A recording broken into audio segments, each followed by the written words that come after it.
close till I get up. Time is barely on our side. I don't wanna waste what's left. The storms we chase are leading us, and love is all we'll ever trust. Yeah, no, I don't wanna waste what's left. And on we'll go, through the wastelands, through the highways,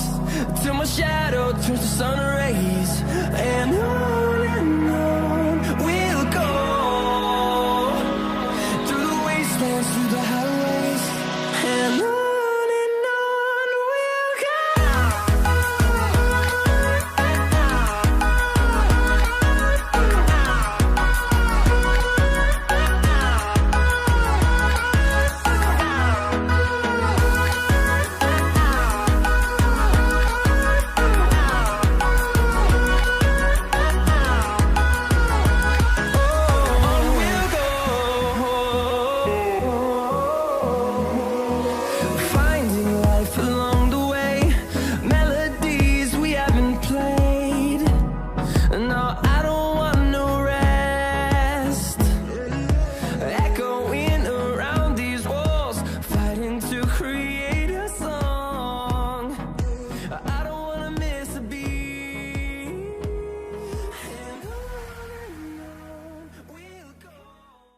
สบายดี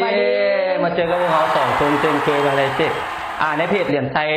หัดแว่เนาะมื้อนี้ก็แนะนำชื่อก่อนเด้ออันนี้โตต้าเด้ออันนี้ดาด้าเนาะโดยมื้อนี้พวกเขาสองคนจะนำเครื่องยี่ห้อมักเทคเนาะเป็นมื้อนี้ขนงานไม้มาโดยเฉพาะเลยเนาะเอาใจสร้างไม้เลยโดยเฉพาะเนาะบอกว่าจะเป็นสร้างมืออาชีพหรือว่าสร้างมือสมัครเล่นที่ต้องการอยากได้เครื่องมือสร้างสำหรับใช้งานไม้เนาะเมื่อก็จะมีหลากหลายรายการเลยได้โตต้าในไล่โซนทางมื้อนี้เนาะโดยมันจะมีอย่างแน่บอกว่าจะเป็นเดี๋ยวเขาเข้าเบิ่งก่อนตัวนี้จะเป็นที่เอามาจะมีเครื่องคัดกระดาษทรายบอกว่าจะเป็นรุ่นกลมรุ่นสี่เหลี่ยมแล้วก็มีทั้งตัวรถถังสำหรับใช้คัดไม้หน้ากว้างๆเนาะแล้วก็มีกบสำหรับใส่ไม้มีทั้งเครื่องคัดจิ๊กซอเครื่องเป่าลมเลื่อยวงเดือนเลื่อยซักแล้วก็มีเครื่องเจียในขนาด4 นิ้วแล้วก็9 นิ้วทั้งหน้านี่มีอย่างไรยังบ่พอก็เป็นเลื่อยองศาเนาะขนาด10 นิ้วเนาะสามารถปรับปรุงองศาได้40 องศาเลยเดี๋ยวคนอื่นก็เดี๋ยวขอให้คนเข้าเบิ่งหลายๆเดี๋ยวพวกเขาจะแจ้งเป็นโปรโมชั่นเนาะว่ามื้อนี้เขามีโปรโมชั่นอย่างมาแนะนำการรับประกันแบบใดใช้งานแบบใดให้ถึงวิธีเนาะโดยสบายดีคนที่เข้ามาเบิ่งใหม่เด้อเจ้าสบายดีลูกค้าที่น่าฮักกันแล้วกันมื้อนี้เขาจะมีโปรโมชั่นที่ว่ามาแนะนำพร้อมเนาะพร้อมทั้งของแจกของแถมเดี๋ยวตัวนี้โปรโมชั่นนี้ให้ได้แนะนำให้เนาะจริงๆแล้วมาร์คแท็กเขามีทั้งงานปูนงานเล็กงานไม้แต่ว่ามื้อนี้เขาพิเศษมาน้อยนึงเนาะก็คือเอาใจสร้างไม้โดยเฉพาะเลยเนาะแม่นแต่ว่างานที่แบบเพิ่นมักงานแบบว่าสไตล์แบบว่าอินดี้งานไม้เนาะงานปูนงานอย่างนี้เพิ่นถือว่าก็บ่ค่อยจำเป็นในไส้มักโซฟีมือนี่ก็แม่นงานไม้ละที่ว่าสุดยอดเลยแม่นมักเทคนิคหลายๆสร้างที่มักเลยเนาะราคาบ่แพงหลายแต่คุณภาพสูงก่อนอื่นก็สิมาแนะนำโปรโมชั่นก่อนเนาะซื้อครบภายใน 960,000 กีบของยี่ห้อมักเทคเพราะว่าเจ้ารุ่นใดก็ยา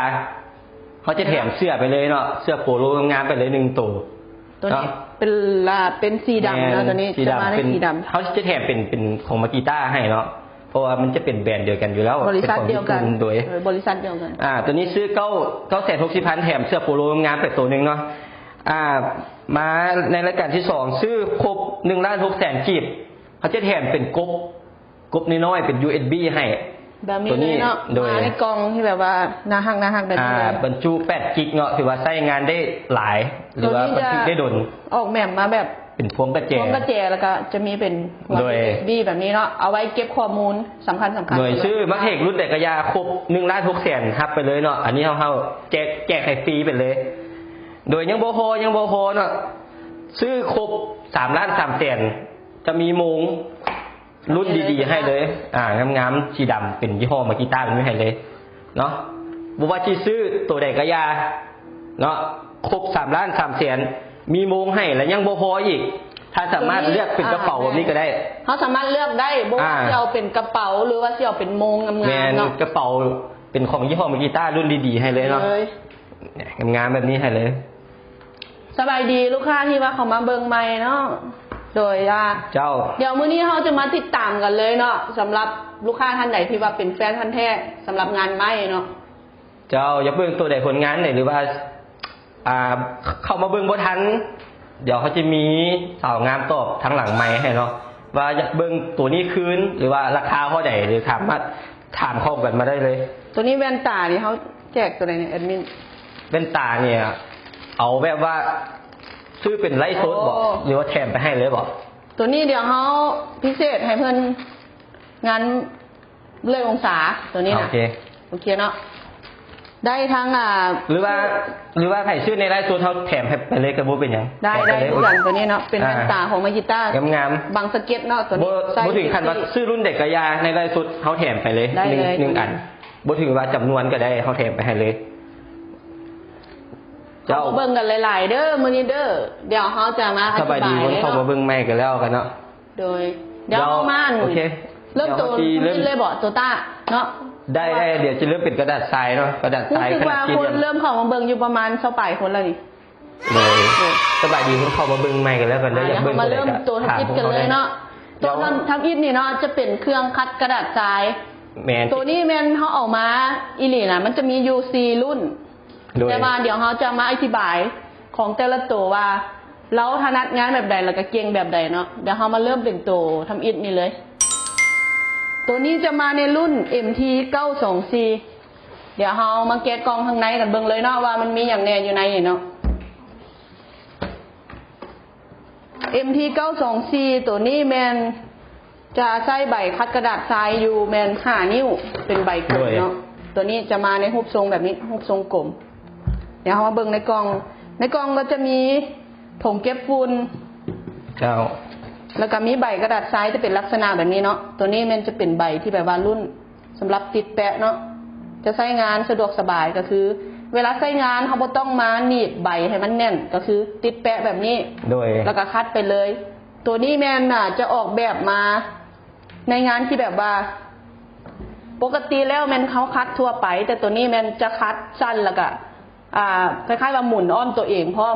เหมาะกับงานคัดไม้ตามวงกบหรือว่าตามซอกตามลืบงานละเอียดแล้วที่สำคัญตัวนี้แมนคัดสีโป้รถก็ได้เนาะเพราะว่าแมนลาโตต้าข้อดีของเพื่อนนี่มันจะมาแบบนี้เลย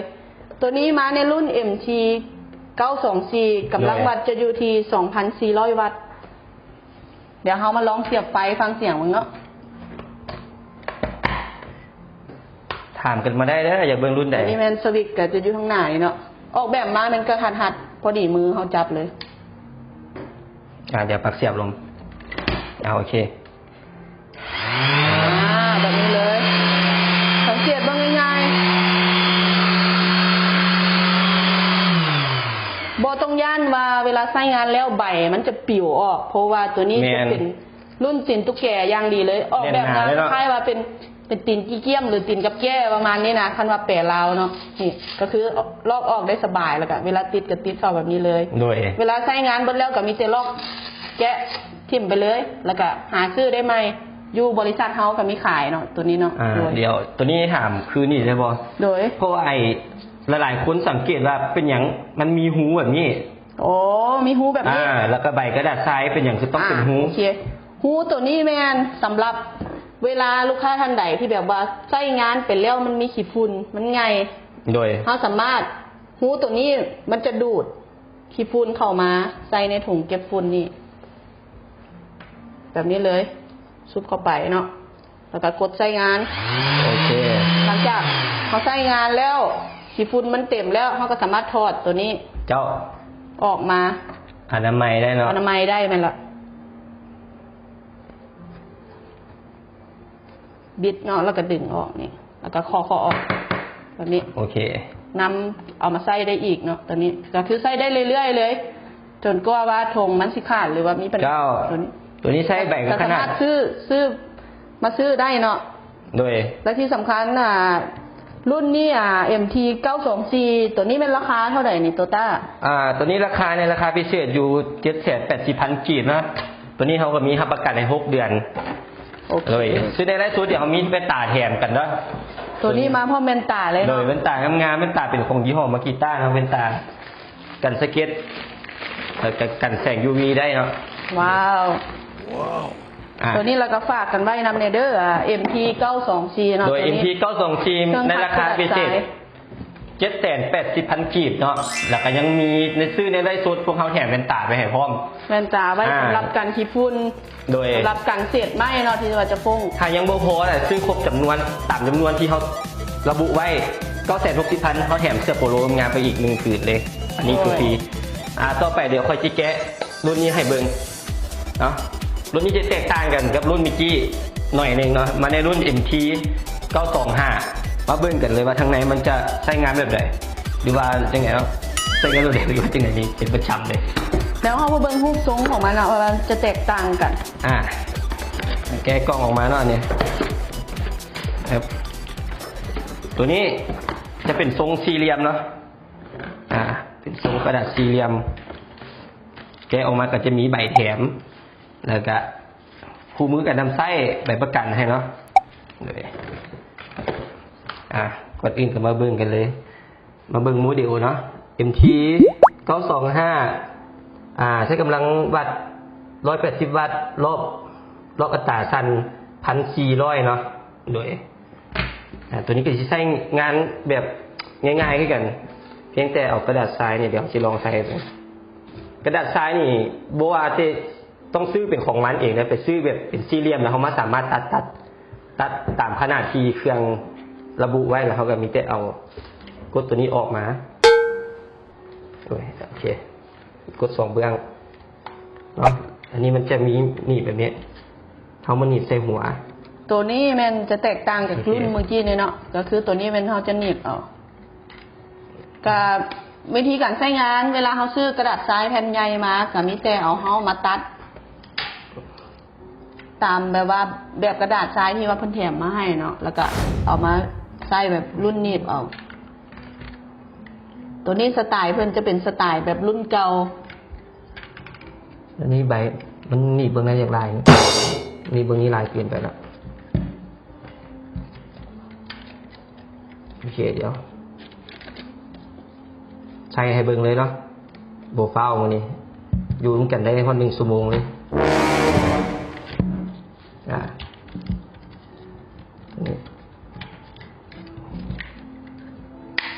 จะเป็นแบบนี้เดี๋ยวมาลองไฟกันเบิ่งตัวนี้มันจะเน้นคันอย่างเดียวมันจะโบหมุนนะจะมอกันงานที่คือแข็งจะเบาใช้งานง่ายเนาะงานเก่งของเรานั่นก็คืองานแบบว่าคัดวงกบหรือว่าตามขอบประตูตัวนี้เนาะเพราะว่ามันออกแบบมาแบบสี่เหลี่ยมนี่ใบเขาสามารถตัดได้เลยว่ามักหยาบหรือละเอียดแล้วแต่ใช้งานโดยเนาะในรุ่นนี้ก็รุ่น MT 925เดี๋ยวเขาเบิ่งราคาให้เดี๋ยวเขาว่าราคารุ่นนี้เนาะราคาจะอยู่ที่650,000 กีบสำหรับลูกค้าท่านใดที่ว่าสนใจซื้อในช่วงไลฟ์สดนี่เขาก็จะมีแว่นตานี่แถมพร้อมเนาะหรือว่าท่านใดที่แบบว่าอยากได้ทั้ง2เครื่องหรือว่า2รุ่นก็ซื้อครบ960,000 กีบเขาก็จะมีเป็นเสื้อโปโลแถมฟรีไปเลยทันทีเนาะ1 ผืนด้วยเดี๋ยวนี้เดี๋ยวระวังเขาถ่ายตัวต้าเอาเครื่องเข้ากล้องเดี๋ยวเขามาเบิ่งเป็นรุ่นต่อไปกันเลยเนาะรุ่นต่อไปแม่นจะเป็นรุ่น MT 923รุ่นนี้จะแตกต่างจากรุ่นเมื่อกี้นี้นั่นก็คือตัวนี้ตัวเมื่อกี้มันจะเป็นรูปสี่เหลี่ยมตัวนี้จะเป็นสี่เหลี่ยมจัตุรัสก็คือสี่เหลี่ยมยาวตัวนี้จะแตกต่างจากรุ่นเมื่อกี้นี่ตัวนี้จะเป็นรุ่นสี่เหลี่ยมยาวเนาะโอเคเดี๋ยวเขามาแกะกล่องเบิ่งข้างในกันเลย MT 923รุ่นนี้ข้างในกล่องก็จะมีตัวเครื่องแตกต่างกับรุ่นเมื่อกี้โดยรุ่นนี้จะมีเป็นถุงเก็บฝุ่นมาพร้อมเนาะถุงเก็บฝุ่น แล้วที่สำคัญรุ่นนี้พิเศษ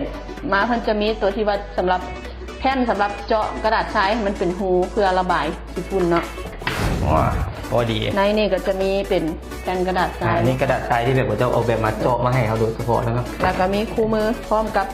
ใบรับประกันที่ว่าอยู่ในกล่องตัวเครื่องมักแท็กนี่เขาอธิบายกันนะว่าเขาจะมีประกันให้พร้อม6 เดือนด้วยอะไรฟรีทุกอย่างฟรีเลยเนาะเดี๋ยวเขามาเบิ่งโมเดลกันเลย MT 923ตัวนี้แมนกินไฟอยู่ที่กำลังประมาณ190 วัตต์รอบจะอยู่ที่900ขอโทษรอบจะอยู่ที่ 12,000 รอบต่อนาทีเนาะโดยตัวนี้มันออกแบบมาก็คือเป็นงานรุ่นที่แบบว่าใส่เป็นรุ่นหนีบเอานี่คือกันกับแบบสูงน้อยเมื่อกี้เนาะ923เมื่อกี้นี่เนาะก็ใส่งานแบบเดียวกันต่างแต่ว่ารูปทรงกระดาษทรายมันจะเป็นสี่เหลี่ยมยาวก็คือเขาก็ใช้งานแบบเดียวกันนี่เลยเนาะตัวนี้เนาะ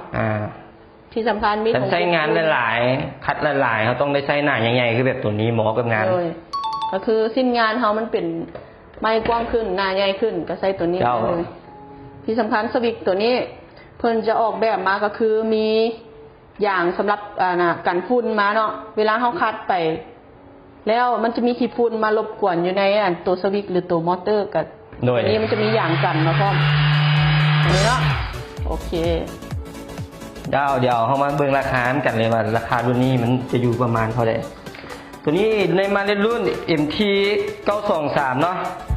พิเศษอีหลีรุ่นนี้เหลือแต่600,000 กับ 1,000 กีบว้าวโคตรดีเลยราคานี่ถือว่าหายากแล้วราคานี่ถือเนาะแล้วก็ยังมีประกันในพร้อมอีก6 เดือนประกัน6 เดือนแล้วก็ยังซื้อในไลฟ์สดยังแถมเป็นตายอีกเนาะย้ำอีกแล้วที่สำคัญลูกค้าท่านไหนที่ว่าซื้อในไลฟ์สดเฮาเนี่ยเนาะครบ500,000 กีบเขาจะมีบริการส่งฟรีถึงบ้านโอ้หน้าบ้านเลยเนาะ10 กิโลเมตรทำอิฐออกจากบริษัทเข้าไปเลยเนาะเขาจะบ่คิดไรค่าส่งแล้วลูกค้าตามแขนบ่หรือว่าเพิ่นบ่สะดวกเนาะเพิ่นเบิ่งไลฟ์สดแต่ว่าเพิ่นสนใจอยากได้เครื่องมือที่ว่าของดีเลยเนาะก็สามารถสั่งได้เขาสามารถส่งบ่ว่าจะเป็นขนส่งทั้งรถขนส่งหรือว่าทางยนต์ให้กันได้เนาะคิวรถต่างๆเขาสามารถไปส่งให้ได้โดยเนาะตัวนี้ลูกค้าเพิ่นสนใจก็สามารถสั่งจองได้เลยเนาะในไลฟ์สดนี่เขามีแว่นตาแถมให้พร้อมเนาะเป็นแว่นตาป้องกันรู้สึกว่าแสงรู้สึกว่าตัวนี้จะเครื่องหมดนี่มันใกล้จะหมดกันแล้วเนาะมีจำนวนจำกัดอีหลีเลยราคานี่ก็พอจับได้แล้วก็โบแพงเนาะแม่นแล้วเป็นของดีราคาถือกันหลายคนที่ก็จะหู้ในแบบนี้ของมาร์เก็ตที่จริงแล้วมาร์เก็ตนี่นะเขาขายยี่ห้อนี้เนี่ยถือว่าขายดีเลยในทุกๆมื้อที่ว่าลูกค้าเพิ่งเข้ามาใช้บริการอยู่ทางบริษัทเขาเลยนะก็คือว่ามาร์เก็ตนี้จะเป็นอีกยี่ห้อนึงที่ว่าได้ขายดีโอเคเดี๋ยวเขามาเบิ่งรุ่นต่อไปกันเลยเนาะโตต้าสบายดีลูกค้าที่เข้ามาใหม่กันแล้วเนาะสบายลูกค้าที่เข้ามาเบิ่งใหม่เนาะถ้าฟังก็เลยโบทันเข้าหาได้เข้ามาเบิ่งใหม่สามารถถามแอดมินทางหลังเขาได้เนาะหลังไมค์ของเขาได้ต่อไปเดี๋ยวเขาชิมาแนะนำเครื่องคัดมาร์เทคมันเป็นเครื่องคัดรถถังเนาะรถถังหลายๆคนก็คือชี้หัวมันคันใหญ่มันบุบืนเนาะโอเคมาในรุ่น MT 941เนาะเดี๋ยวเขาจะแกะกล่องมาเบิ่งกันเลยว่าทางในมันมีไง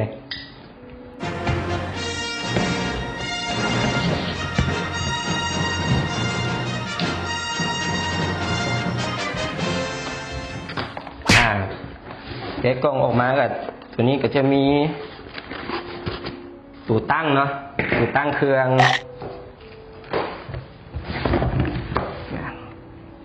อันนี้ตัวเครื่องตัวนี้สมซื้อรถถังอีหลีเนาะแล้วอันนี้ก็มาแบบใหญ่ๆมาเลยจะเป็นถุงเก็บฝุ่นของแบรนด์มาร์เก็ตเลยเนาะแล้วก็ตัวนี้ก็จะเป็นแผ่นรองกระดาษทรายเวลาเขาใช้โดนไปตัวนี้มันซ้ำรุดเนาะตัวนี้จะแถมฟรีมาให้1 อันเป็นอะไรสำรองแมนแล้วก็พร้อมด้วยคู่มือกันน้ำไส้แล้วก็ใบประกันในกล่องนะเดี๋ยวเขาจะมาเบิ่งกันว่าตัวนี้มันใช้งานแบบตัวนี้ก็ใช้ใบขนาด4 นิ้วนะขนาด4 นิ้วมาในรุ่น MT 941เนาะกำลังวัดอยู่ที่ 940 วัตต์นะรอบความไวก็อยู่ที่380 รอบต่อนาทีเนาะ ตัวนี้สังเกตเบิ่งเนาะจะมาในรอบซ่าเพราะว่าเพิ่นออกแบบมาให้สำหรับไม้แป้นหน้าโต๊ะใหญ่ๆที่แบบว่าต้องการแบบว่า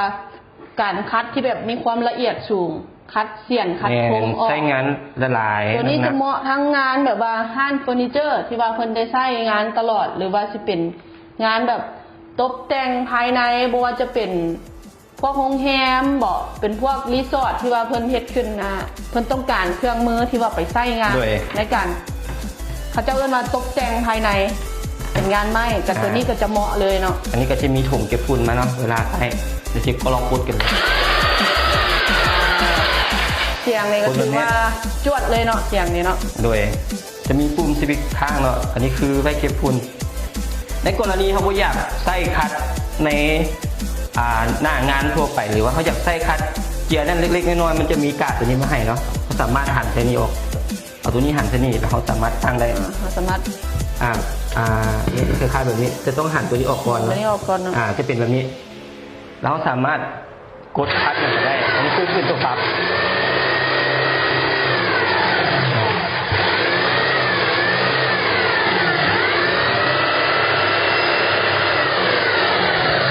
ก็คือตัวนี้เขาเอาหงายขึ้นแบบนี้เนาะคอยคิดภาพออกเลยว่าสิใช้งานแบบตัวนี้แมันเวลาเขาอยากเจียเล็กที่แบบว่าเป็นชิ้นงานที่แบบว่านะคล้ายๆเป็นพวกเขาเฮ็ดแหวนบ่เฮ็ดงานแบบว่างานเล็กๆน้อยๆเนาะก็สามารถเอามาเจียให้มันเป็นรูปเป็นทรงได้คือกันหรือว่าเป็นงานไม้ที่แบบว่าขัดงานไม้งานต่อเติมชิ้นน้อยๆอย่างที่เนาะก็ใช้ได้แมนเนาะตัวนี้ก็รับประกัน6 เดือนเนาะโดยและที่สำคัญเดี๋ยวเขาจะมาบอกราคากันเลยเนาะราคาสำหรับเครื่องคัดกระดาษทรายรถถังรุ่นนี้เนาะโดยจะมาในรุ่น MT 941ราคาจะอยู่ที่ 1,692,000 กีบเนาะถือว่าราคานี้ตัวนี้โบแพงเลยเนาะราคาโบแพงเลยตัวนี้ที่สำคัญซื้อในไลฟ์สดนี่เขาจะมีเป็นแว่นตาโดยสำหรับบังสะเก็ตหรือว่าป้องกันฝุ่นแถมให้ฟรีเนาะราคานี่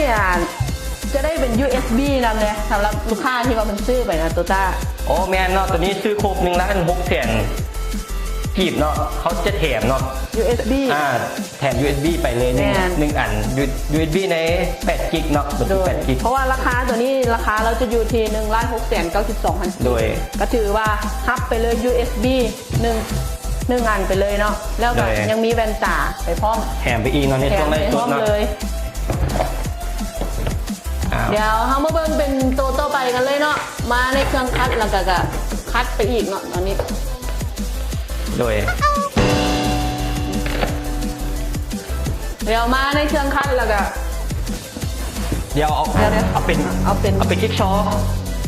กิ๊กซอก่อนก็ได้เนาะเอาเป็นกิ๊กซอเดี๋ยวเขาจะแนะนำให้อีกชิ้นกิ๊กซอมาเทคมาในรุ่น MT 430เนาะตัวนี้เป็นรุ่นดั้งเดิมนี่รุ่นบุกเบิกเลยเนาะตัวนี้เขามาเบิ่งกันเลยบางคนเขาก็งงว่าเรือจิ๊กซอเป็นเรือแบบไหนโตต้า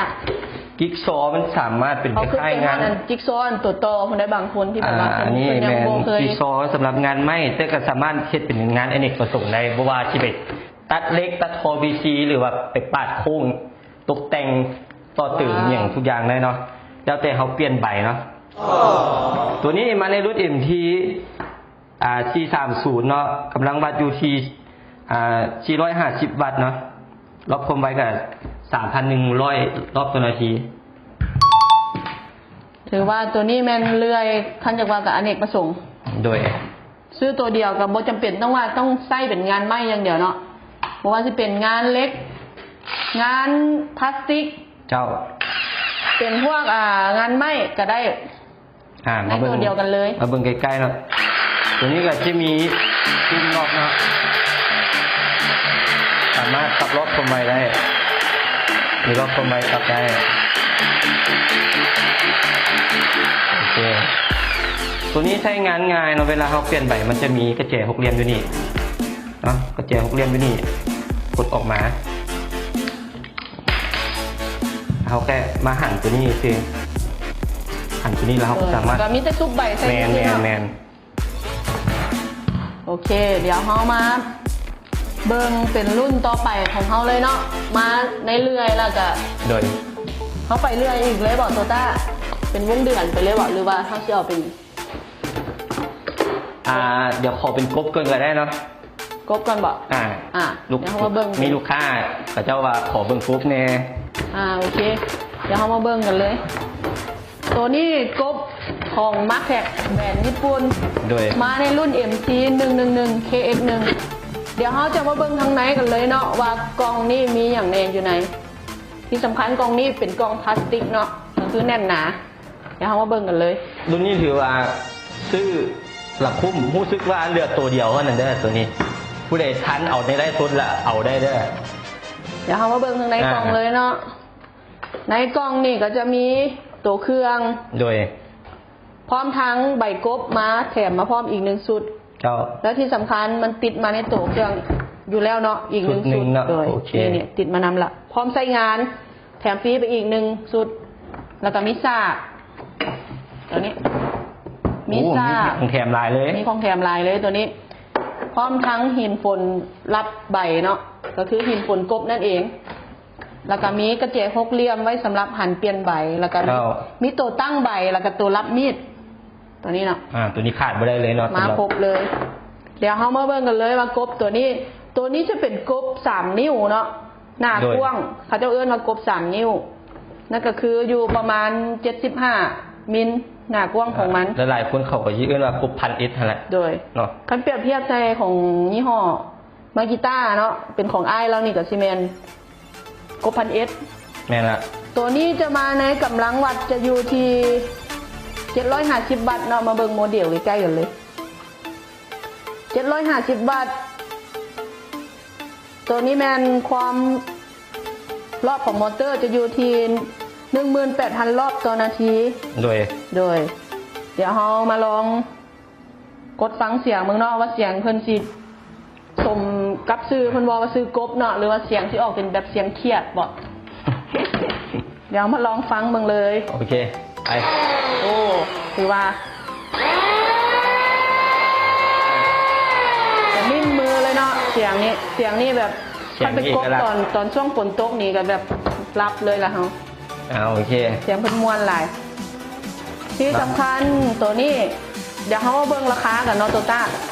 โอเค เพราะว่ากบรุ่นนี้นี่รู้สึกว่าขายดี เพราะว่าเขาไล่เอ็นมานี่นะมันยังแต่เครื่องนี้ แบรนด์เหลือเครื่องสุดท้าย เครื่อง อีก สุด เนาะ ท้าย แล้วก็เป็นราคาพิเศษอีก โดย ที่สำคัญยังมีของแถมอีกเนาะเดี๋ยวมาเบิ่งราคากัน ตัวนี้ในรุ่น MT เป่าบักหนึ่งเนาะหรือว่า111นั่นแหละ 111 ราคาตอนนี้ก็เหลืออยู่ที่1,463,000 มันกีบยังบ่พอซื้อในไลฟ์สดมีเป็นตาแถม แว่นตาแล้วยังบ่พอเลยโตต้า ราคานี่เขายังมีเสื้อแถมให้พร้อม เสื้อยืดแถม เสื้อโปโลแถมกันเลยเนาะ 1 ผืน งาม งามแบบนี้ไปเลย หรือว่าบ่อยากได้เสื้อต้องซื้อให้มันครบ1 ล้าน6แสนขึ้นไป แม่น มันจะมี USB หรือว่ามีโมงหรือว่ามีกระเป๋าแถมให้ เพราะว่าบางคนเพิ่นมีกบแล้วเพิ่นอยากได้เครื่องคัดก็สามารถซื้อพวกกัน ตัว ได้ นี้เป็นงานไม่เลยเนาะหรือว่าสร้างมืออาชีพหรือว่าหรือว่าสร้างงานทั่วไปพอยังบ่มีเครื่องมืออย่างเลยโมอะไรกับงานไม่ในมือนี้เนาะมันจะมีให้ครบเลย โดย เครื่องคัดกบวงเดือนแล้วก็เลือกองศาละหลายอย่าง แม่นแล้ว และที่สำคัญกบนี่นะก็เพิ่นสามารถบอกว่าสิซื้อเอาไปใช้ในงานส่วนตัวซื้อไปเป็นของฝากให้ผู้ใหญ่ที่ว่าเพิ่นมักก็ได้อีกอย่างหนึ่งเนาะบอกว่าสิซื้อไปกำลังสิไปล้มลูกสาวบ้านนั้นแต่ว่าพ่อเฒ่านี่มื้อใดก็แบกแต่ไม้มาบ่แม่นไม้48มาตีหัวได้เอาแบกเอามากบหั่นนะ ที่บอกว่าโดนลูกสาวเพิ่น กบเพิ่นเริ่มเพแล้วกันมาซื้อกบไปเพื่อซื้อกบไปแลกกับลูกสาวเนาะจะได้คือกัน อย่าค่อยเอาเลยได้บอลนี่นะเอากบไปแลกกับลูกสาวก็ว่าโยกกันไปเนาะโอเคตัวนี้จับจองเอาไว้เด้อในไลฟ์สดเด้อมันเหลือเครื่องเดียวอีหลีเราไม่ได้ตัวกันนะ คือว่าคุ้มไม่หลีเนาะได้ทั้งเครื่องได้ทั้งใบได้ทั้งหินปูนครบได้ทั้งลูกสาวเขาเจ้าพ่อ แล้วก็ยังของแถมมีเนาะ ท่านที่ว่าท่านซื้อไปแบบที่แบบว่าข้าพเจ้าแนะนำเหมือนนะที่ได้ครบเลยท่านที่ว่าได้ทั้งเมีย หน้าตาก็ที่เป็นแบบนี้กองแบบนี้เลย แบบนี้เลยเนาะย่างเข้าไปเท่ๆเลย โดยสบายดีคนลูกค้าเข้ามาเบิ่งใหม่กันแล้วกันเด้อถือว่าฟังโบทันตัวใดก็ถามแอดมินเฮาทางหลังได้เด้อแอดมินงามๆมันติดต่อให้รวดเร็วทันใจ ตัวนี้เขาก็อธิบายมาได้ประมาณ 3-4 เครื่องนี่เลยเนาะ เจ้า สำหรับลูกค้าท่านใดที่ว่าสนใจ หรือว่า ฟังโบทัน ตัวใดมักตัวใดเป็นพิเศษถามมาได้เลยใต้คอมเมนต์หรือว่าหลังไมค์ได้เนาะ เดี๋ยวมาต่อกับตัวนี้ซะหินตัวนี้ เครื่องเจียแกนเหมาะกับสร้างที่แกะสลัก อันนี้กับงานไม้บัวาแต่งานไม้งานอเนกประสงค์ได้คือกันเนาะบัวาที่ไปแกะสลักรูปทรงไม้จะไปแกะเจียแกน แม่นละ เจียแกนตัว เจียนอกหรือว่าควนในก็ได้ แมน ไง แต่ค่อยเห็นในคลิปในรีวิวก็จะเอาตัวนี้ไปใส่เป็นแกะสลัก โอ้ รูป แม่นละ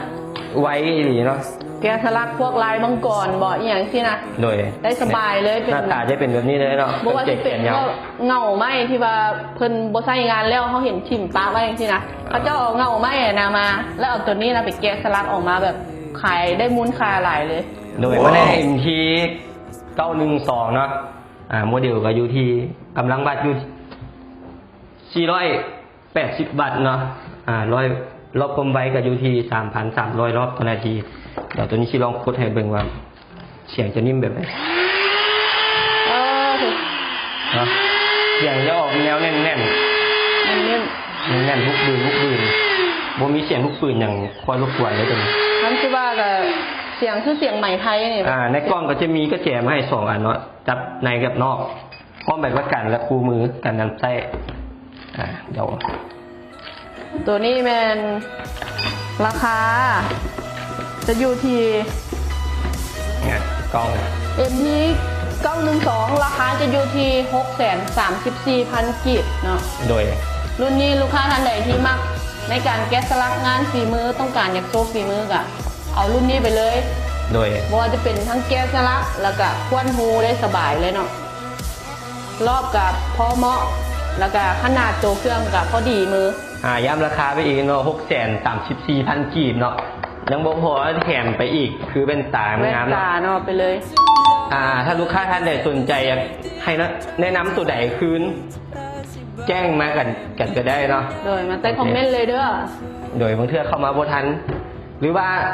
ซุ่มค่อยกลายไปเลยอยากถามแอดมินทางหลังอะบ่เป็นหยังแอดมินทั้งมีข้อมูลหลายกว่าพวกเขาอี ห ก ลัง เนาะ ไม้ได้เลยเนาะหลังไม้ได้เลย หรือว่าลูกค้าท่านไหนที่แบบว่าเพิ่นว่าเบิ่งในไลฟ์สดแล้วยังบ่จูใจอยากเข้ามาสัมผัสตัวเครื่องด้วยตัวท่านเองก็สามารถเข้ามาได้เลยเนาะสำหรับลูกค้าท่านไหนที่ว่าอยากเข้ามาเบิ่ง โดย ก็สามารถเข้ามาเบิ่งได้เลยที่ เหรียญไซลูกฮักกิจเนาะ ตั้งอยู่ที่ใส่ตัวต้า สีหอม FC กันแล้วกันถึงได้อยู่ ครับ 4คน อยู่บ้านสีหอมเนาะเมือง เจ้า เพชรบุรีนครหลวงเวียงจันทร์คันว่าลูกค้าท่านไหนที่ว่าเพิ่น โดย บ่เคยมาบ่หรือว่าอยากรู้เส้นทางสอบถามเส้นทางก็สามารถสอบถามได้ทางแอดมินหรือว่าในอย่างก็ ในเพจของพวก ใน เขา เพจ เลย เขาได้เลยเนาะเดี๋ยว เจ้า เดี๋ยวเขาอธิบายมาก็ถือว่า มาได้ครึ่ง เพิ่ง แล้ว ทางแล้วเนาะ ไป การเดี๋ยวเขาจะมาให้ทุกท่านที่ว่าเข้ามารับชมใหม่ขนาดมาติดตามเบิ่งสิ่งที่น่าสนใจ เจ้า จากทางบริษัทเขาเนาะพิเศษเนาะมื้อนี้สำหรับลูกค้าท่านไหนที่ว่าซื้อสินค้าของมาร์คแท็กเนาะครบ 960กีบฟรีไปเลยเสียโปโลสีดำงามๆแบบนี้ถูกมาและยังบอกว่าซื้อครบ1,600,000 กีบฟรีไปเลยเนาะ UAD งานแบบนี้เนาะเจ้าแล้วยังบ่พอเนาะมาร์คแท็กยังมีจัดหนักจัดเต็มเนาะซื้อครบ3,300,000ฮับไปเลยบ่ว่าจะเป็นโมงงามๆแบบนี้เนาะ หรือว่าอะลึหรือว่ากระเป๋าเนาะ แบบนี้เนาะ เจ้างานไปเลยทานสามารถเลือกได้เนาะว่าจะเอาโมงหรือกระเป๋าเนาะ โมงหรือกระเป๋าเลือกได้ โดย สองแบบ ด่วนๆเลยเด้อของแถมแบบนี้มีจำนวนจำกัดกันเลยเนาะ แล้ววิจัยมื้อนี้ไปจนฮอดวันที่31ตุลานี้เท่านั้นเนาะ โดย โอเคสำหรับมื้อนี้ก็ขอขอบใจ โดย บ๊ายบายหลังจากที่ว่าเขาพักกินน้ำกินในมาเนาะ เจ้า พบสิ่งที่น่าสนใจจากทางทีมงานเขาแล้ว เดี๋ยวเขากลับมาเบิ่งใน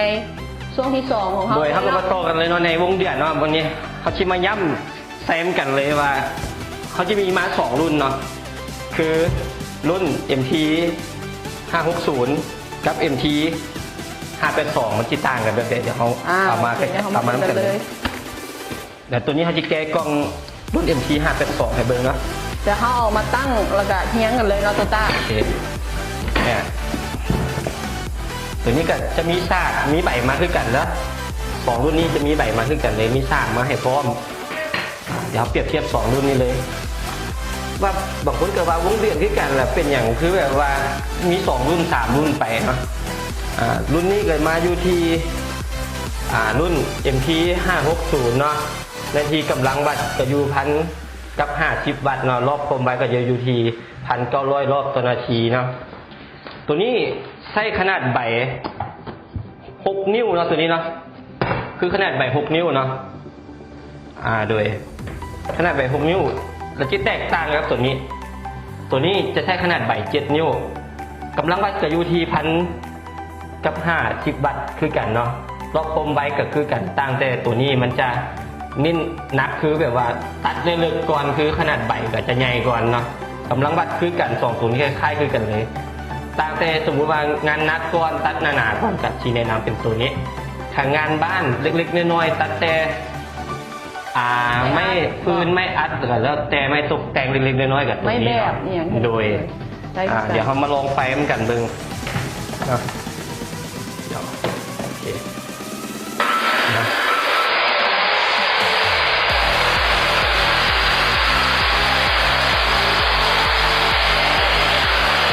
โอเคมาลองเบิ่งรุ่นนี้เบิ่งตัวนี้แบบงานนักๆนิดนึงข้างหน้าก็จะมีด้ามจับแบบนี้เนาะตัวนี้จะบูมีตัวจะมีให้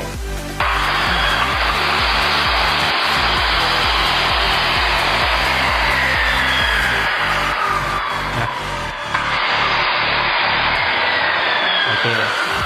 คเดี๋ยวเขาร้องให้เบิ้งสำเร็จคำหนึ่งเนาะเพราะว่ามันค่อนข้างที่แบบว่าต้องได้ระวังเพราะว่าตัวนี้เป็นเลื่อยแมนละเพราะว่าใส่ใบเข้ามาเลยมาเบิ้งราคากันเลยเนาะสำหรับลูกค้าท่านไหนที่ว่ามักตัวน้อยๆน้ำหนักบ่หลายใช้งานที่แบบว่าบ่ได้งานโครงงานบ่ได้ไปตัดอย่างที่ว่ามันใหญ่มันหนาแล้วเอาเป็นรุ่นนี้ไปเลยเนาะ MT 560ตัวนี้จะมาในราคา894,000 กีบว้าวโดยสำหรับลูกค้าท่านใดที่ว่ามักตัวใหญ่ๆขึ้นมาแล้วก็มากแบบว่าตัดเลิกๆเลยหนาๆเนาะงานนักขึ้นมาอีกหน่อยนึงจะมาใน MT 582เนาะตัวนี้จะอยู่ที่ราคา1,138,000 กีบลื่นกันบ่หลายเนาะลื่นกันบ่หลายแล้วก็โดยการใช้งานกับคล้ายๆคือกันเดี๋ยวที่ป้าเปรียบเทียบไว้แบบนี้ให้เบิ่งเลยเปรียบเทียบให้เบิ่งเลยนี่หน้ากว้างจะต่างกันอยู่น้อยโดยนี่ค่อยกระโทษไฟแล้วครับอันนี้องศาได้เนาะปรับองศาได้คือกันเลย2 รุ่นโอเคตั้งสูงแบบนี้เลยเนาะเนี่ยมาเบิ่งขนาดใบเขาก็หูเลยว่าสบายดีลูกค้าที่ว่าเขามาเบิ่งใหม่เนาะโอเคเข้ามาแล้วก็อย่าลืมกดไลค์กดแชร์ให้พวกเขาในเด้อหรือว่าสนใจเป็นเครื่องตัวใดก็สามารถคอมเมนต์มาใต้คอมเมนต์ได้โดยซื้อในไลฟ์สดวันนี้ไว้กันเลยนะฮู้ซื้อว่าแอดมินว่าก็มีคนจับไปหลายรุ่นไปแล้วของแถมพวกเรากันเรื่องเหลือหน่อยลงทันทีแล้วเนาะแมนของแถมเขาอีกก็น่าสนใจนะของแถมเขาชื่อในมือนี้ในไลฟ์สดบัวจะเป็นยี่ห้อมาร์เก็ตรุ่นเด็กกระยามือนี้ใจดีแถมไปเลยเนาะเป็นตางานแบบนี้ของมากีต้า1 อันต่อ1 เครื่องไปเลย1 เครื่องพับไปเลยเป็นตางานแล้วยังพออีกก็ตอกย้ำไปอีกในเรื่องโปรโมชั่นเนาะซื้อครบ960,000ก็แถมเสื้อโปโลงามไปเนาะโปโลเนาะเดี๋ยวเขาจะโปโลขึ้นมาเลยถ้าซื้อหลายเครื่องรวมกันบัวจะเป็นในมูลค่า1,600,000ก็จะมี USB งามให้เนาะ USB แบบนี้เนาะด้วยตัวนี้จะมาในทุกทรงแบบว่าพร้อมกระแจเจ้าถ้าว่ายังพอซื้อครบหลายคนนั่นเนาะคือว่า3,300,000 กีบขึ้นไปเนาะก็ฮับไปเลยเพราะว่าจะเป็นโมงามแบบนี้ตัวนี้กันน้ำได้เลยเนาะจุ่มได้เลยว้าวบัวที่ฮับออกเป็นมุ้งแต่ก็ยังมีกระเป๋างามกีตาร์พร้อมบัวทานจะเลือกเอาตัวไหนเดี๋ยวมุ้งหรือว่ากระเป๋าเนาะซื้อครบ3,300,000 กีบสามารถเลือกได้เลยอยากได้เป็นกระเป๋าสำหรับใส่เครื่องหรือว่าอยากได้เป็นโมงงามแบบนี้ก็ฮับไปได้เลยเนาะมาเลือกได้มาวันนี้เขาก็ชิมาโต้กันครับอันนี้ก็งานไหม้กันเนาะตัวนี้ รุ่น ตอน ต่อ นี้ ไปนี่คือ รู้สึกว่ากำลังดังในตอนนี้เลยในเครื่องเลื่อยซักคือเขาเอิ้นกันเลื่อยซักเนาะ โมแมนวันเลื่อยแล้วเขาซักเลยเนาะ แมน คือเพิ่นออกแบบมาให้เลื่อยใบเลื่อยมันซักออกซักเข่า หรือว่าชิวัตซักเอียงกระยาแล้วเดี๋ยวตัวนี้เขาชิมาแก้กล้องน้ำกันเนาะ เอามาในรุ่น MT โอเค 450 TKX1 เนาะเดี๋ยวเขามาเบิ่งทางในของเราเลยว่า มีอย่างมาเนาะเดี๋ยวเขาขออนุญาตเอาอันนี้ออกกันตัวตานะที่ได้เห็นแบบคักๆเจ็มๆเลย เดี๋ยวเอาชิมาเบิ่งกันเนาะเนี่ยแก้กล้องออกมาก็จะมีใบอันนี้ก็ส่งให้เนาะใบตัดไม้งานแบบนี้ของมากีต้าให้หนึ่งใบเนาะเอาเพื่อเอาไว้ทดลอง บางที่ลูกค้าเขาว่าเอ้าชื่อมาร์เก็ตเป็นอย่างที่ได้ใบมากีต้า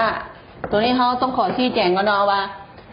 บริษัทของมากีต้ากับมาร์เก็ตมันจะเป็นบริษัทเดียวกันคล้ายๆว่าบริษัทไอ้กับบริษัทน้องเนาะฉะนั้นบ่ต้องตกใจว่าชื่อมาร์เก็ตเป็นอย่างคือได้ใบมากีต้าเนาะโอเคเดี๋ยวเขามาเคลียร์กันเล เดี๋ยวย เอาชิมาลองใส่ใบกันเนาะตัวนี้มีแต่หมุนเนาะ ใส่ใบกับปั๊บหมุน มีแต่หมุนตัวนี้ให้มันจำๆเนาะแล้วเขาเอาใบเสียบเข้าไป ตัวนี้เขาลองเบิ่งครับว่าจะเสียบเขามันจะอันตรายชื่ออะไรเดี๋ยวเป็นอันตรายที่ลองเบิ่งแน่ว่ามันจะเป็นเลื่อยซักออกมาแบบนี้เนาะใบเลื่อยจะซักออกมาแบบนี้ตัวนี้สามารถบอกว่าจะตัดไม้ยางเดี่ยวตัดเล็กก็ได้ตัดทอวีซีก็ได้เนาะมีแต่ทานซื้อใบเปลี่ยนในชิ้นงานของฐานไส้เท่านั้นก็พอโดย เดี๋ยวเบิ่งโมเดลกันมอเตอร์ต้า โอเค โมเดลเพิ่น ตัวนี้ กำลังอยู่ที่ MT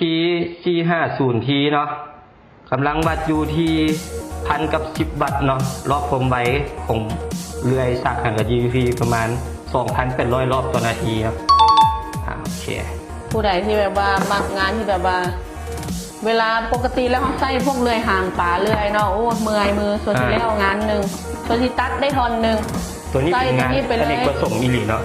บอกว่าจะเป็นตัดไม้ตัดเล็ก ตัดโท PVC ได้หมดเลยเพียงแต่เปลี่ยนใบเนาะ แมนถ้าไปหัวไปสวนเราเห็นจริงไหม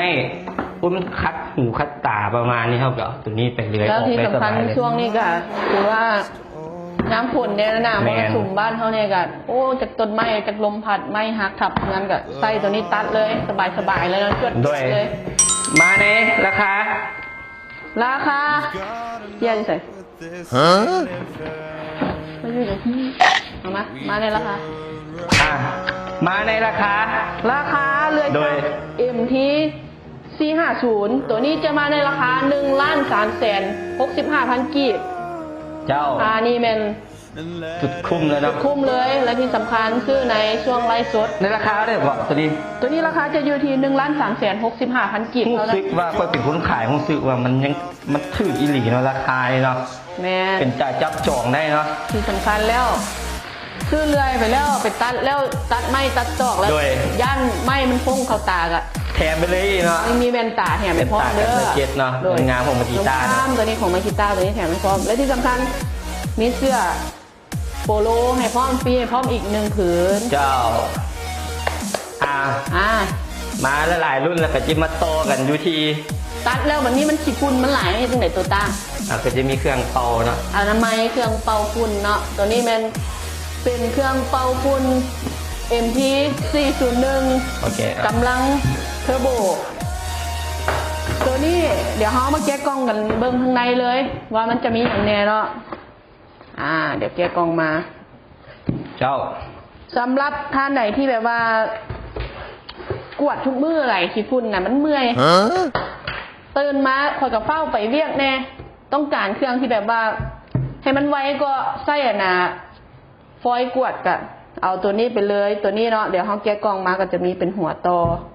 โดย หัวต่อนี่จะมีอยู่2 หัว ตัวนี้จะมาในรุ่น MT 401กำลังวัดจะอยู่ที่530 วัตต์ สามารถเดี๋ยว อันนี้มันยังวะความแรงอันนี้อย่าง M3 มันยัง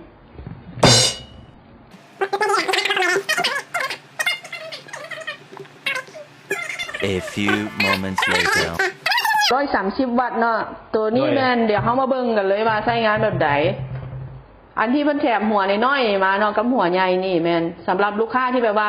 อยากไปเป่าคีย์บอร์ดของคอมพิวเตอร์ โอ้แมน หรือว่าอยากอนามัยตามซอกตามหลืบเล็กๆน้อยๆในรถยนต์บ่ที่แบบเขาบ่สามารถเซ็ตถูออกได้ก็ใช้ตัวนี้เนาะเพียงแต่เขาเสียบนี่เข้าไปตัวนี้หมออีหลี ก็สามารถเป่าได้และที่สำคัญเวลาเขาเป่าไปแล้วบ่ต้องย่านว่าโอ้ยอันค่อยไปเป่าเพลงน้อยๆนึงค่อยก็ย่านเนาะเพราะว่ามันแฮงโพดบ่ต้องเป็นห่วงเลยเนาะทางมักแขกเพิ่นออกแบบมาจะมีเบอร์ให้ปรับคอนโทรลให้ลูกค้าท่านใดที่แบบว่ามัก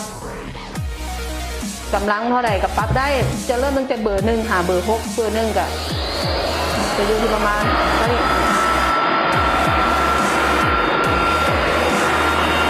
แบบนี้เนาะนะครับขึ้นกับการใช้งานไม่ว่าจะเป็นเบอร์2เบอร์3เบอร์4เบอร์5เบอร์6เดี๋ยวเขามาลองเบอร์6กันเลยแล้วท่านเบอร์6นี่เขาขออนุญาตเอาไฟตัวนี้ออกเนาะเพราะว่า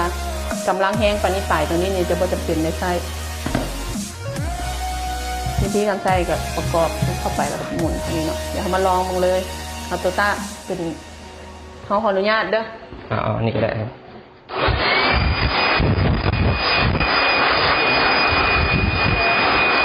โอ้โหมันตีแล้ว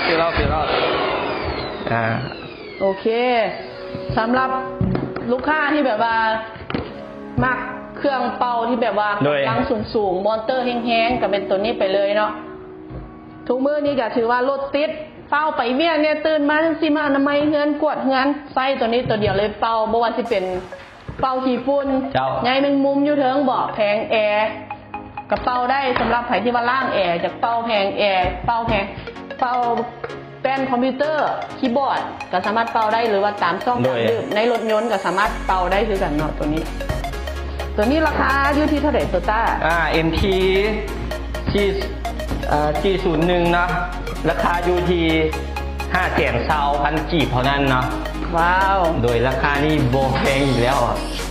งานของมาร์คเทคนี่งานดีเนาะแต่ราคาโบแพงอีหลีกล้าเบ้าเลยเนาะโบแพงขวัญใจมหาชนได้ยี่ห้อมาร์คเทคนี่นะ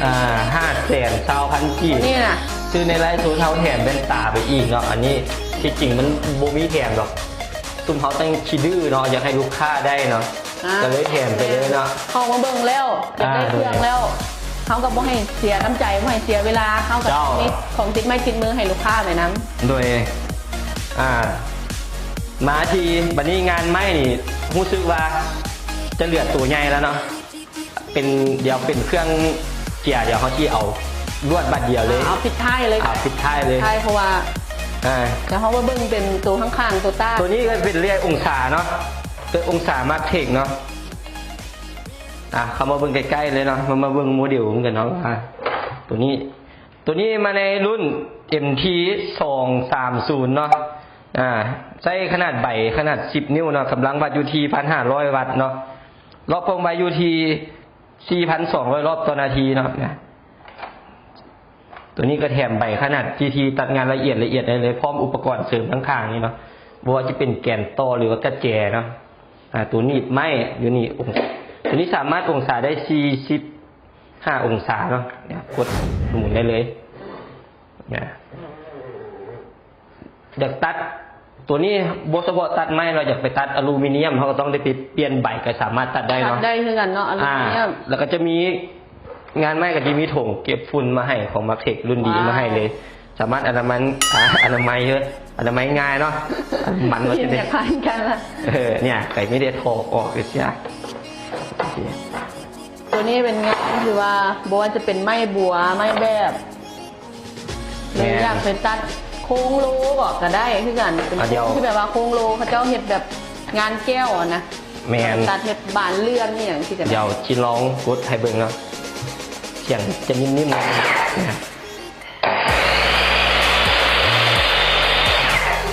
โอเคเอาขึ้นก็ได้นะตัวตาเพราะว่าเวลาเขาตัดเขาสไลด์ลงแมนอันนี้ค่อยพยักสไลด์ลงลองสไลด์ลงเพราะว่ามันจะเป็นเซฟตี้มันเป็นเซฟตี้เอาไหมใบจะยุดง่ายสังเกตเบื้องบ่ต้องย่านเพราะว่ามีเซฟตี้แล้วเขาคมลงด้วยเขาคมลงไปเนาะใบมันจึงจะแบบ ต้องกด เรา ส ต้อง วิตช์ กดก่อน ตัวนี้มันเป็นสวิตช์เซฟตี้ เอาค เนาะ วามลงตัวเซฟตี้ตัวนี้มันจึงจะค่อยๆเปิดออก แมนเนี่ยคล้ายๆแบบนี้ ตอนนี้ถอดไปแล้ว ออโต้เองเลยเนาะตัวนี้ ปุ่มล็อกกับตัวนี้สะดวกสบายเนาะแค่ล็อก ในการยกง่ายสะดวกสบาย ง่ายๆแต่ขนาดหน่อยหนึง รู้สึกว่ารุ่นนี้กับติดชาร์จ ขายดีเลยในห้างเนาะ ขายดี ขายดีแล้วบริษัทเลยในยี่ห้อมาร์เก็ตรุ่นนี้ราคาโบแพงเนาะราคา เขาอธิบายมาละตัวนี้เนาะเป็นตัวใหญ่แล้วที่ว่าเขามานี่บางที่ลูกค้าเพิ่นอยากคู่ว่าราคาเท่าไหร่ตัวตา ราคาตัวนี้อยู่ที่2,649,000 กีบเนาะ ว้าว เป็นราคาโปรอีหลีแล้วราคาโปรโมชั่น แล้วซื้อตัวนี้รู้สึกว่าที่ได้ของแถมอีกได้นี่ ตัวนี้ของแถมตัวนี้จะได้ USB งามๆ USB 8 กิกะไบต์ตัวนี้ไปเลยเนาะ โดย เอาไว้ไปโหลดข้อมูลโหลดเพลงฟังได้สบาย เจ้ายังว่าพอไอ้คิดแถมแว่นตาให้พิเศษไปอีกหนึ่งอัน เสียบ เนาะ พร้อมเลย มีทั้งแว่นตาแล้วก็มีทั้ง USB โดย 8 กิกะไบต์ตัวนี้แถมให้ไปพร้อมเลยเนาะแบบราคานี้ไม่ต้องลังเลเลย สามารถสั่งจองได้ ถ้าว่า จัดส่งให้พร้อม ถ้าว่าซื้อในงานไม่ละหลายอย่างเนาะครบ3 ล้าน3 แสนขึ้นไปเนาะก็สามารถได้มงหรือว่าได้กระเป๋าของ เขามี กี ช่ ตา วย ร์งาม เขามีช่วยให้เลือก2อย่าง แมน บัวที่เป็นโมงของมากิต้า โดย นี่แล้วก็มีทั้งกระเป๋า เจ้า สำหรับใส่เครื่องนุ่งหรือว่าเครื่องมือได้เลยเนาะ ถ้าถึงใจเนาะที่โคให้เพิ่มอีกก็ได้เนาะบัว เดี๋ยวเขาลงมาให้ดูใกล้ แมน ๆโอ้ เป็นกระเป๋าใช้ ใหญ่ ง่ายเนาะ ตัวนี้นะ เดินทางสบายเนาะ นี่สามารถเลือกได้เลยสำหรับลูกค้าท่านใดซื้อครบ3 ล้าน ตัวนี้หาชื่อใส่บัวมีเนาะตัวนี้มันเป็น เลือกเอาได้ กระ เนาะ เป๋าแบรนด์ เดี๋ยวตัวใดตัวหนึงนี่นะเลือกเอาได้เลย3 ล้าน3 แสนกีบ โอเคโอเค ตอนนี้ก็มาไทยๆแล้วเนาะ ท้ายๆนี่เขาก็ยัง ไทย มีข้างคาอยู่3 รุ่น ๆแมนเดี๋ยวเขาที่แนะนำเป็นเครื่องเกียร์เนาะ เดี๋ยวเขาฝากคนที่เข้ามาเบิ้งไม่กันแล้วกันเนาะถ้าเบิ้งบ่ทันย่ำเข้าไปถามแอดมินของพวกเขาได้เนาะเดี๋ยวก็จะมีข้อมูลที่ดีให้ทานแน่นอน แล้วก็ราคาโปรโมชั่นในไลฟ์โซนนี่หรือว่าเบิ้งบ่ทันจะพออยากกลับไปเอาตัวนั้นคืนได้บ่ได้กันเนาะแมนแล้วก็จะมีของแถมให้คือกันเนาะ แม่นแล้ว เดี๋ยวนี้มาต่อเครื่องเกียร์เลยพวกเขาที่เอามา เขาจับลงมาทั้ง3 รุ่น ชมเขาที่เอามา3 รุ่นเลย 3 รุ่นเลย โอเค มีทั้งตัวน้อยแล้วก็ตัวใหญ่ เดี๋ยวตัวนี้ชิปเปอร์ตัวน้อยก่อน2 รุ่นเนาะเอามาเปรียบเทียบกันเลยว่าตัวน้อย2 รุ่นนี้มันใช้งานแบบใดต่างกันยังไงไขกล้องมากอะตัวนี้ก็จะมีปื้มคู่มือกับน้ำไส้เนาะ ตัวนี้เป็นห้องแก้กล่องมานี่จะเป็นรุ่น MT 90 โดยแล้วก็จะมีกระเจมให้ เดี๋ยวเขามาวาง บางสเก็ตมาให้เนาะ วางไว้ตัวหน้าก่อนตัวนี้ MT 90ขนาดใบจะเท่ากันเนาะตัวนี้จะเป็น MT 941เดี๋ยวเขาแกะออกมาสมเทียบเบิ่งว่าเอาเครื่องเกียร์คือกัน เครื่องเกียร์คือกัน แต่ว่าเป็นอย่างคือต้องเอามาอธิบาย เป็นอย่างโอ้ยทำไมเครื่องเกียร์คือกัน แต่ว่าเป็นอย่างคือต้องเอามาอธิบาย เดี๋ยวเขาจะมาเบิ่งข้อแตกต่างของเราเลยเนาะทั้ง2 รุ่น รุ่น MT 954ก็จะมีคู่มือกับน้ำไส้แล้วก็ไปหับประกันเนาะเดี๋ยวขอในกล้องก็ได้เดี๋ยวตัวนี้ วาง มันจะมาเริ่มต้นอยู่ที่ MT 90ก่อนเนาะ MT 90 MT 90มันจะโม้กับงานแบบว่างานบ้านทั่วไป งานคัดงานเจี๋ยงานเล็กๆน้อยๆเนาะกำลังวัดก็จะอยู่ต่ำๆหน่อยนึงอยู่ที่540 วัตต์รอบความไวก็จะโบแห้งหลายอยู่ที่ 1,200 รอบต่อนาทีเนาะเหมาะกับงานเล็กๆน้อยๆสวิกมันจะอยู่ถึงเนาะเดี๋ยวคอยสิลองให้เบิ่งตัวนี้ตัวนี้งานเกี่ยวเล็กๆน้อยๆพอเขาเกี่ยวแล้วเขาก็สามารถกดลงมือเดี่ยวได้เนาะง่ายๆแต่งานสะดวกเนาะตัวนี้จะมองแบบว่าลูกค้าท่านใดที่ว่าเพิ่นจะได้เครื่องที่แบบว่าโบแห้งหลายเหมาะกับงานบ่ต้องการกินไฟหลาย แต่ว่าใส่ได้ภายในเฮือนกับเป็นตัวนี้ไปเลยเนาะรุ่นนี้ไปเลย MT 90เลยอันนี้จะแตกต่างกันกับรุ่น MT 954เนาะตัวนี้ก็มาเบิ่งโมเดลเหมือนกันเนาะตัวนี้ก็อยู่ที่กำลังวัดจะแห้งขึ้นอยู่ที่500 70 วัตต์เนาะรอบความไวก็อยู่ที่ 1,200 รอบ รอ ต่อบ นาที นี่จะอยู่พอๆกันเนาะ แต่ว่าขอปักหมุดเลยเด้อตัวนี้นะเป็นสินค้าขายดี เอาแพงตัวนี้หลายคนน่าจะรู้ว่าเอ้ยตัวนี้เคยใช้อยู่ประมาณ 5-6 ปีสบายเนาะ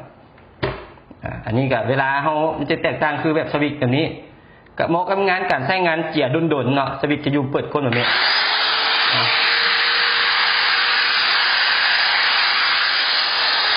ใช้งานต่อเนื่องดนๆแบบเจียดนๆเจียหลายๆแนะนำเป็นตัวนี้เลยเนาะแม่นและที่สำคัญเป็นตัวนี้เพิ่นออกแบบมาแตกต่างกันเพราะว่าตัวนี้เห็นบ่สังเกตเบิ่งง่ายๆเด้อมันจะมีบอกที่ว่าเปลี่ยนทานอยู่แบบข้างนอกเลยก็คือไขควงหันแล้วก็เปลี่ยนได้เลย เพราะว่าเราออกแบบมามันจะเป็นงานหนักกว่ารุ่น90เนาะก็คือใช้งานไปแล้วทานเบิดก็สามารถแก้เปลี่ยนทานได้สะดวกสบายเลยแล้วก็ใช้งานได้ต่อเนื่องเลยตัวนี้โดยสินค้าตัวนี้ก็มีรับประกัน6 เดือนนะบ่ว่าจะเป็น MT90 หรือว่า MT954 นั่นเองมันจะแตกต่างที่ราคากันน้อยนึงเนาะก็คือแบบเขายังแยกกันว่าตัวนี้เหมาะกับงานบ้านตัวนี้เหมาะกับงานสร้างทั่วไปราคาเพิ่นก็บ่ลื่นกันหลายได้ราคาของ MT90 เนาะราคาจะอยู่ที่423,000 กีบ423,000 กีบเท่านั้นเด้อ MT90 โดยแล้ว MT954 นี่ราคาจะอยู่ที่471,000 กีบบวกลบคูณหารไปแล้วก็ประมาณ40-50,000 กีบนี่แหละโดยเล่นกันบ่หลายเนาะโดยเล่นกันบ่หลายถ้ามักสะดวกสบายใช้เงินบ่หลายใช้เงินเล็กๆน้อยๆตัวนี้ก็ใช้ได้ถ้านักเพิ่มเงินอีกน้อยนึงตัวนี้ก็ใช้ดีเนาะยังบ่พอซื้อในช่วงนี้ก็มีแถมคือเก่าแหละทุกรุ่นเลยของมาร์คเทคเขาแถมไปเลยแว่นตาเครื่องต้มเครื่องเขาแถมให้ไปเลยเนาะโดยสั่งจองเข้ามาได้เลยเนาะสำหรับลูกค้าที่แบบอยู่แล้วเพิ่นอยากได้ถ้าซื้อหลายรวมกันเนาะรวมบินเดียวกันเนาะแห้งซื้อหลายนะแห้งนี้ของแถมหลายแมนแห้งนี้ของแถมดีๆให้เลยเนาะที่เป็นแว่นตาเสื้อโปโล USB หรือว่ามุ้งรวมทั้งกระเป๋าขับซื้อหลายแห้งมีสิทธิ์ได้ของรางวัลหลายเนาะตัวนี้เจ้าของรางวัลของแถมบ่ของแถมเนาะโอเคเดี๋ยวมาต่อกันในตู้เครื่องเจียขนาด7 นิ้วขนาดบิ๊กบึ้มเนาะขนาดใหญ่กันมาต่อในรุ่นตัวนี้จะเป็นรุ่น4 นิ้ว2 รุ่นเนาะนี่แกะกล่องมาก็จะมีการ์ดมาให้มี4 นิ้วแล้วมี7 นิ้วมาแนะนำตัวใหญ่ที่สำคัญตัวใหญ่ใช้งานหลายๆก็จะมีด้ามจับมาให้พร้อมเนาะเวลาเขาเป็ดปาดแนวหนักๆบอกว่าที่เป็นเกียร์เล็กแล้วก็พร้อมกระแจหรือว่าตัดคอนกรีตก็สามารถเปลี่ยนใบใส่ได้เพิ่มคู่มือกันน้ำไส้เนาะโอเคเดี๋ยวได้ตัวโอเคเดี๋ยวเขาขออนุญาตเคลียร์ตัวข้างหน้านี้ออกก่อนเด้อจะได้เห็นแบบว่าชัดเจนแน่เนาะโอเค A few moments later เจ้าเขาก็มาต่อในสุดท้ายในของไลฟ์สดในมื้อนี้เนาะจะมาในรุ่นเครื่องเจียรุ่น9 นิ้วขนาดใหญ่เดี๋ยวที่ให้จะได้แนะนำว่าใช้งานแบบใดเนาะจากที่ถือวิธีเนาะโดยเดี๋ยวเรามาแนะนำกันเลยนี่ตัวนี้เป็นรุ่น MT 903โดยเดี๋ยวเรามาเบิ่งโมเดลเราก่อนเนาะตัวนี้จะมาในรุ่น MT 923เป็นขนาดใบ9 นิ้วตัวนี้เนาะฝังสะเก็ดกำลังวัดจะอยู่ที่ 2,000 วัตต์รอบต่อนาทีจะอยู่ที่ 6,600 รอบต่อนาทีโดยวิธีการใช้งานนั่นก็คือมันจะมีบังสะเก็ตแถมมาตัวนี้จะเป็นรุ่นใหญ่เลยเขากับหันเท่านี้เนาะไขควงหันเข้าใส่ใบขนาด9 นิ้วได้เลยตัวนี้ใบ9 นิ้วก็คือเส้นผ่าศูนย์กลางจะอยู่ที่230 มิลว้าวเดี๋ยวตัวนี้เป็นเพิ่นจะงานเก่งของเราเลยเนี่ยก็คือเป็นงานตัดเล็กเจียเล็กงานหนักงานที่แบบว่าเป็นงานเสื่อมใหญ่ๆต้องการเจียหรือว่าอยากตัดเล็กที่แบบว่าเอาหนาเนี่ยน้อยนึงโดยสามารถใส่ได้เดี๋ยวลูกค้าที่ว่าเพิ่นว่าเอาตัดคอนกรีตได้บ่เนาะแอดมินเฮาเพิ่นถามมาโอเคตัดคอนกรีตตัวนี้ก็สามารถตัดได้คือกันเนาะแต่ว่าใบนี่ต้องได้เปลี่ยนใบใส่เอาเด้อเป็นใบอีกประเภทนึงก็คือเป็นใบตัดคอนกรีตของเราต่างหากเลยแต่ว่าเขาก็มีขายอยู่ใบเนาะวิธีการใช้งานก็บ่ได้มีอย่างไรประกอบนี้เข้าไป ใส่ด้ามเข้าไปเพราะว่าตัวนี้น้ำหนักเราจะหลายเนาะก็คือใส่ด้ามเข้าไปแล้วแต่ถนัดไส้หรือว่าหัวจะมีเป็นหูน็อตอยู่ในให้เนาะโอเคสำหรับตัวนี้ก็บ่มีอย่างไรเครื่องเกียร์รุ่น MT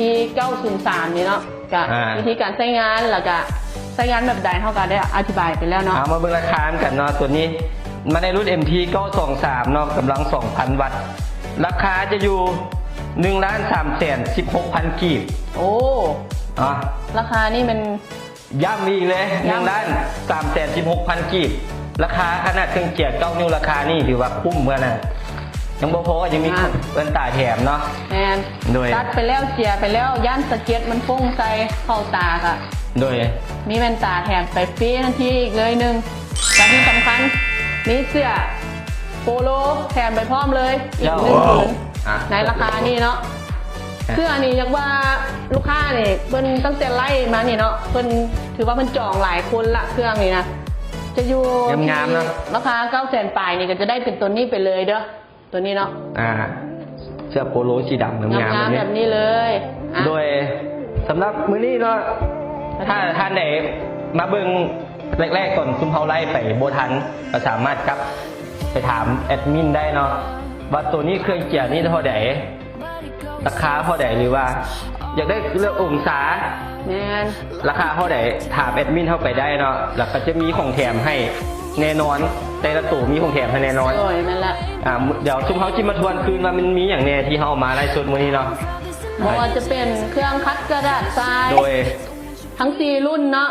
ก็มีกบมีเครื่องเจียแกนมีจิ๊กซอโดยเครื่องเป่าลมตัวนี้แล้วก็มีเลื่อยวงเดือนเลื่อยซักรวมทั้งเครื่องเจียขาดบ่ได้ก็คือเลื่อยองศาขนาด10 นิ้วตัวนี้เนาะ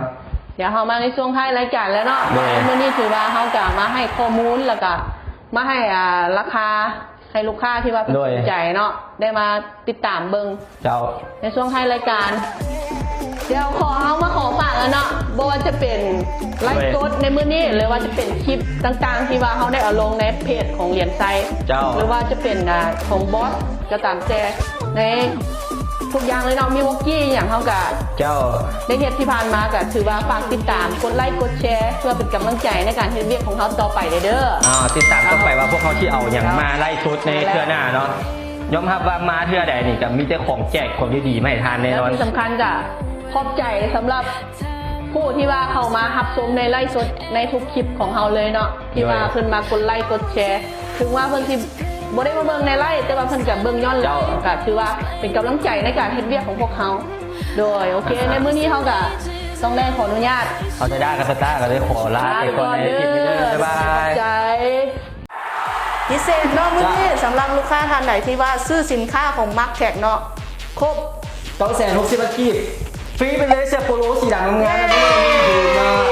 และยังบอกว่าซื้อครบ1,600,000 กีบฟรีไปเลยเนาะ USD งามๆแบบนี้เนาะเจ้าอะไรยังบอกพอเนาะมาร์คแท็กยังมีจัดหนักจัดเต็มเนาะซื้อครบ3,300,000ฮับไปเลยบอกว่าจะเป็นโมงงามๆแบบนี้เนาะหรือว่ากระเป๋าเนาะแบบนี้เนาะเจ้างานมาเลยทานสามารถเลือกได้เนาะว่าจะเอาโมงหรือกระเป๋าเนาะโมงหรือกระเป๋าเลือกได้2 แบบด่วนๆเลยเด้อของแถมแบบนี้มีจำนวนจำกัดกันเลยเนาะแล้วมื้อนี้ไปจนฮอดวันที่31 ตุลานี้เท่านั้นเนาะโดยโอเคสำหรับมื้อนี้ก็ขอขอบใจบ๊ายบาย